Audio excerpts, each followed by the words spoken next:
Hello everyone, do you know how to do cardiopulmonary resuscitation, also known as CPR? Well, either way, if you do or do not know, I'm here to teach you in this quick little video. CPR is a very important skill to have, and it's good to know just in case. This video will illustrate specifically adult-on-adult CPR, but it's important to make this distinction as CPR is a little bit different on children and infants. I myself am BLS certified as of the 18th of August 2022. BLS stands for Basic Life Support and includes the Heimlich maneuver and CPR on infants, children, and adults. As you know, CPR is necessary and a very good skill to have, especially if your family has a history of heart disease. But regardless, it is still a great skill to know. In this video, we'll be covering a CPR demo scenario and covering all the steps required before, after, and during CPR. All right, let's just get right into it. This is my stand-in for a mannequin. He's my roommate. And he's just gonna be helping me demonstrate CPR. Hopefully he doesn't actually die, because I think that'd be pretty lame. And by no means are we gonna go through all the full motions of CPR. This is more just instructional.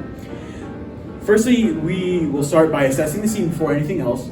You wanna make sure everything is safe, and this is just a normal conference room. It's fine. There's no other hazards, there's nothing dangerous. And after that, we're gonna wanna check on the person. So we're gonna wanna be like, hey, are you okay? Are you all right? And that's basically checking it. Tapping on the shoulders is the best method. You'll want to take at least 5 seconds, but no more than 10, checking their pulse and breathing. What you want to do is check through their carotid artery, right on the near side of their neck using your closest hand. And so you'll want to do that and then check for breathing. You'll want to look at their chest and see if it's going up and down, of course.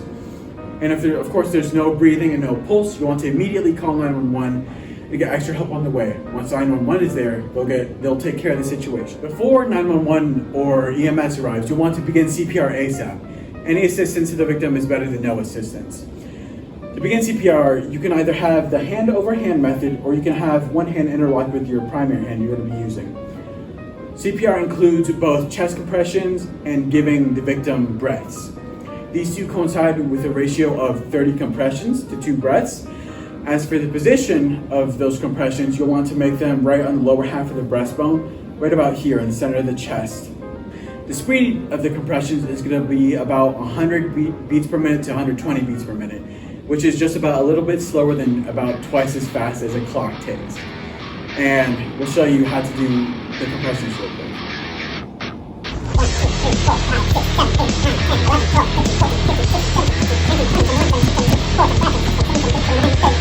30, and then you'll want to do the rescue breaths.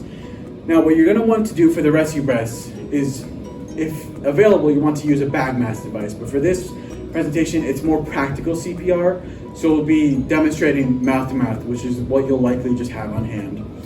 What you'll need to do is tilt the victim's chin up just a little bit. This will open up the airway and make sure that the breath will go through. Then you're going to want to pinch the nose, and then you're going to want to give the 2 rescue breaths. Don't take more than 10 seconds.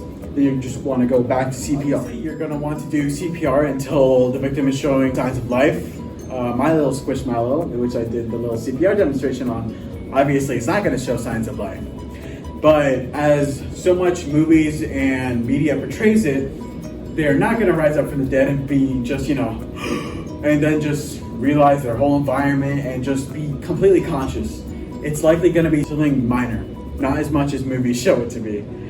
The only other times you'd want to stop CPR would be for the use of an AED, if EMS arrives, or if you just get tired. Sometimes you just need to switch off with somebody else that knows CPR. However, that's the instructional side. Okay, that was adult-on-adult CPR instruction from me. And now we'll be going through all the main steps real quickly. You'll want to begin by assessing the scene. You really want to make sure it's safe for you to go in. From there, you'll try to get any response from the victim, check for any pulse, and any breathing. If there's no response, no pulse, and no breathing, begin CPR immediately and call for help. Remember to have a 30 compression to 2 breath ratio.